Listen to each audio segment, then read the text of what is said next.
You've tweeted about various subjects, actually. It's interesting, your tweet experience. But one of the things you tweeted about was Bitcoin, that you were still thinking about a month ago now.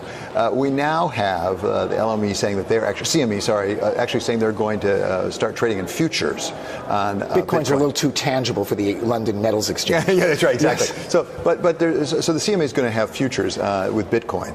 Are you still thinking about it? And if Goldman customers, your customers, come to you and say, we really want to have this as part of our portfolio, do you have any choice but to get involved in Bitcoin? Look, I have a level of discomfort with it, as I have a level of discomfort with anything that's new. But I've learned over the years that there's a lot of things that work out pretty well that I don't love. I remember when they first came out with cell phones. I'm thinking, why would anybody want this thing? It lasts, battery lasts about 10 minutes. It weighs a ton. You have to have it on your back. And there's phone machines every 15 feet. Why would anyone want this? Guess what? I missed that one. And here, I read a lot of history, and I know once upon a time, a coin was worth $5 if it had $5 worth of gold with it. And then a piece of paper was worth $5, but only if it was backed by gold in the treasury, or silver in the silver certificate. And even then people were suspicious. Now we have paper that's only backed by fiat. The government says, I think that's what it's worth. Maybe in the new world, something gets backed by consensus. Right. Instead of a government fiat, maybe it's a consensual arrangement by people that agree that it's worth something, kind of like what social media does. It's not my natural state of comfort. But if you told me that, if we went into the future and Bitcoins were successful, I would be able to explain how it's a natural evolution from hard money. By the way, why is gold worth anything more than the jewelry value in gold? That's kind of a consensus that people have, because no government says, I'm going to pay you $1,300 an ounce from gold. It is that. Why is it worth that? You can't eat it. Why is it worth that? Because it's been like that for a long time. And so maybe 200 years from now, even someone like me might be comfortable with it. But right now, I tell you, I don't have an investment in it, but I'm not willing to poo-poo it, and that's why I say I'm open to it. Hedge fund legend Mike Novogratz, he's diving straight into Wall Street's crypto craze with a big bet on Bitcoin. He joins us now for the Credit Suisse Bitcoin and Blockchain Conference here in New York City for an exclusive interview. Mike, thanks so much for joining us. We appreciate it. Thank you. People know you from Goldman Sachs. People know you from Fortress Investment. So what are you doing right now with Bitcoin? You're raising a fund? I started investing in Bitcoin and then the whole ecosystem when I was at Fortress. And then as a private investor, I've been very active in the space. And I never thought I'd actually come out of retirement. But the space is so exciting right now. Decided to build a business, and I've hired a whole bunch of smart guys. And we're going to raise a fund. We're going to build a business. And hopefully take advantage of what I see as a revolution, actually, a decentralized revolution. You're pouring a lot of money of your own into this fund. Reports say it's $150 million in what you hope to be a $500 million fund, Mike. Where are you investing right now? Is it strictly in the cryptocurrencies, or are you also investing in the underlying blockchain technology? I've been investing in Bitcoin and Ethereum, in lots of different ICOs, in venture in the ecosystem. We've mined. We took an approach way back that I just wasn't smart enough to know what exactly was going to win, and so play the whole ecosystem, and that's still our approach. Where do you see Bitcoin going? I mean, a lot of people have a lot of crazy predictions out there. So, what's yours?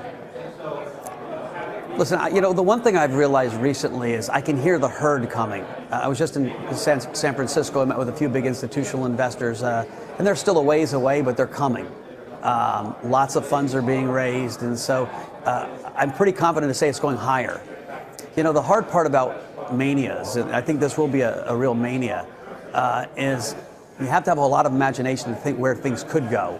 And so often we set ourselves our own limitations by putting a price level on it. But it would not surprise me if in the next 6 to 10 months we're over 10,000.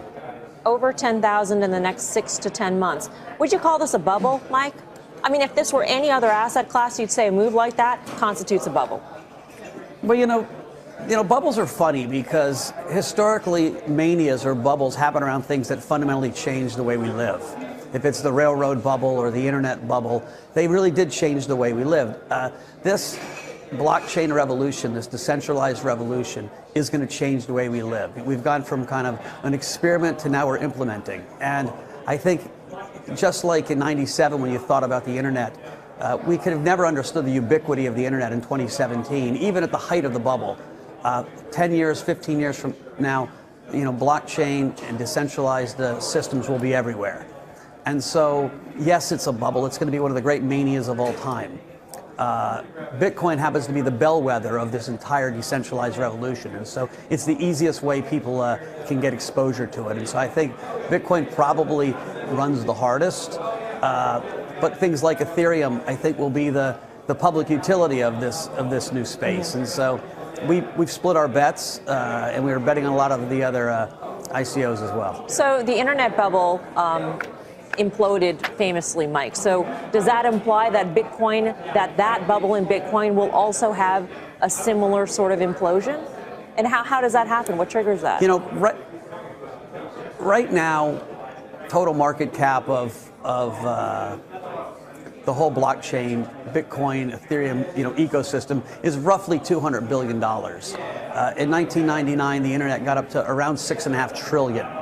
And so we are a long, long way from what a mania looks like. And so, listen, prices will always get ahead of themselves in new technologies. And so, just like, we had a gold up and down, there'll be big volatility in this stuff. And at one point, there'll be a major correction. Why I think having a macro skill set and a macro hat to wear in investing this stuff is that you hope you understand when things run out of gas and try to get out before then. But I do think, just like in the internet, they're going to be companies that exist 20 years from now that really do change the way we do business. Sure. Bitcoin, though, is a whole other asset class, Mike. And so I'm wondering, using that macro hat, what sorts of indicators are you looking at to tell you that Bitcoin is not in a bubble right now? And what sort of indicators are you going to look at to say, you know what, they're flashing warning signs to me? What out there are you looking at? So I see Bitcoin really as a digital gold. It's become a store of value.